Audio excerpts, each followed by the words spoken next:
नमस्कार साथियों, आइए हमारे YouTube चैनल में आप सबका स्वागत है। दोस्तों, आइए आपको हम बहुत अच्छी कहानी लेके चल रहे हैं। इस कहानी को आप पूरी ज़रूर सुनना।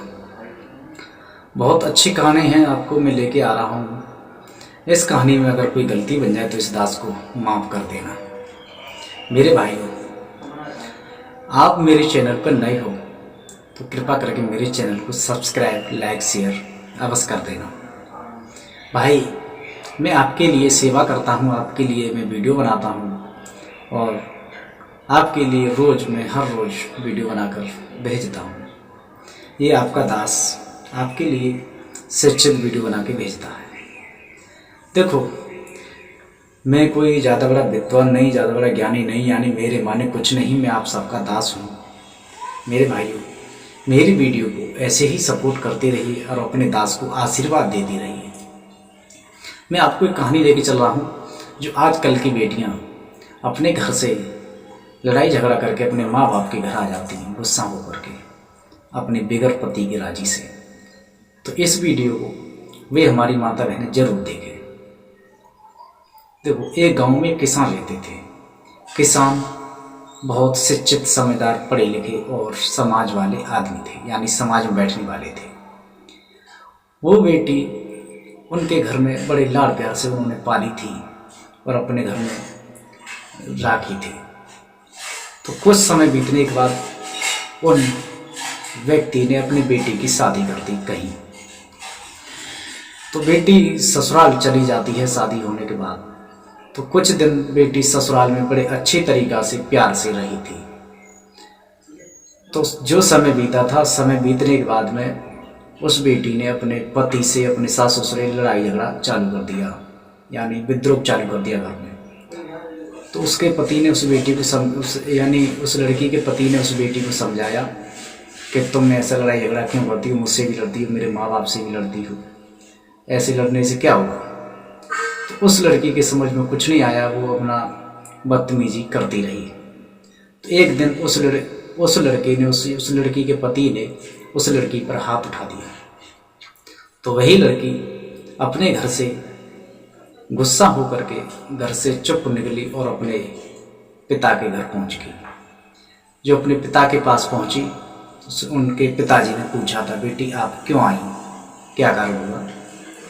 कही कि पिताजी, जो तुम्हारे दामाद ने मुझ पर हाथ उठा दिया है, मैं उस घर में नहीं रहूँगी। बेटी क्यों नहीं रहोगी, कि उस दामाद ने मेरे ऊपर हाथ उठाया है, मैं उस घर में नहीं रहूँगी, मेरे सास ससुर मुझसे आप शब्द बोलते हैं। तो उसके पिता ने उसको समझाया, बेटी मान जाए, ऐसे नहीं, हर किसी के जो पति हाथ उठाते हैं तो कुछ न कुछ बात होगी, तभी तो उठाया होगा। तो उसकी समझ में कुछ नहीं आया। तो वो लड़की अपने बाप से कहने लगी। तो उसके बाप ने कहा था, बेटी देख, तेरा एक भाई है, उसकी भी शादी हो गई है, तो मैं उसके टुकड़ों पर खुद पल रहा हूँ, तो तुझे वो कैसे पालेगा। आज के ज़माने में न किसी का भाई है न किसी का पिता है। आज के ज़माने जब तक मतबल है, जब तक तुम्हारा भाई है और तुम बहन की बहन हो, तुम्हारी शादी कर दी तो अपने घर की हो गई, वो अपने घर के हो गए। तो उस लड़की ने कहा था, मैं पिताजी अपने भाई के साथ रह लूँगी, मैं उस घर में नहीं जाऊँगी। उनके पिताजी ने उस लड़की से कहा था, तो बेटी इस घर में रहोगी तो मैं उस लड़के के लिए कुछ कार्रवाई करूँ। तो उस लड़की ने मना किया था कि ऐसा कुछ नहीं, छोटी सी बात को बढ़ाओ मत। कि नहीं बेटी, कि उसके ऊपर मैं थोड़ा केस कर देता हूँ, उसको मैं जेल करा देता हूँ। कि नहीं पिताजी, ऐसा कुछ नहीं, छोटी सी बात को बड़ा मत करो। तो लड़की ने अपने पिताजी से विनती की तो पिताजी मान गए कि बेटी चल कोई बात नहीं, तो तू यहाँ रहेगी तो तेरी मैं कहीं जॉब लगा देता हूँ, कहीं तेरी ड्यूटी लगा देता हूँ, तो अपना पैदा कर और खा, यहीं पर रहे। कि नहीं पिताजी, मेरे पति मुझको पैदा करके मेरे घर में लाते थे, मेरी शौक़ पूरी करते थे, मेरी यानी हर चीज़ की इच्छा पूरी करते थे। तो पिताजी अपनी बेटी को सबक सिखा रहे थे, यानी बात घुमा घुमा करके। तो कहने की, बेटी यहाँ पर रहेगी तो तुझे यहाँ तो मेहनत भी करनी पड़ेगी, जॉब भी करनी पड़ेगी, तब अपना पेट का पालन करेगी। अगर पति के घर पर रहेगी तो अपने पति की पैदा से अपना शौक़ पूरी करेगी, अपने घर में रहेगी।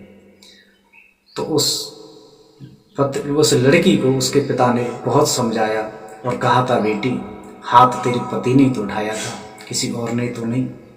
पति तो एक परमेश्वर होते हैं, भगवान होते हैं पति। तो इसलिए तू अपने घर में जा बेटी। तू यहाँ पर आज आई सो आई, आगे के लिए मेरे घर पे मत आना। अपने घर पे ही रहना, अपने घर पे ही मर जाना, पर मेरे घर पे मत आना। मेरी तू नाक कटाती है, मेरे घर से निकल जा और अपने ही ससुराल में रहना, अपने घर पे ही मरना और अपने घर पे ही रहना। तो उस लड़की के दिमाग में एक बात आई थी, मेरे पिता भी ये शब्द बोल रहे हैं। तो उसी बात को हो रही थी, उसी समय उसका भाई भी आ गया। तो भाई ने भी अपनी बहन को समझाया और आप शब्द बोले कि तू यहाँ पर आई थी।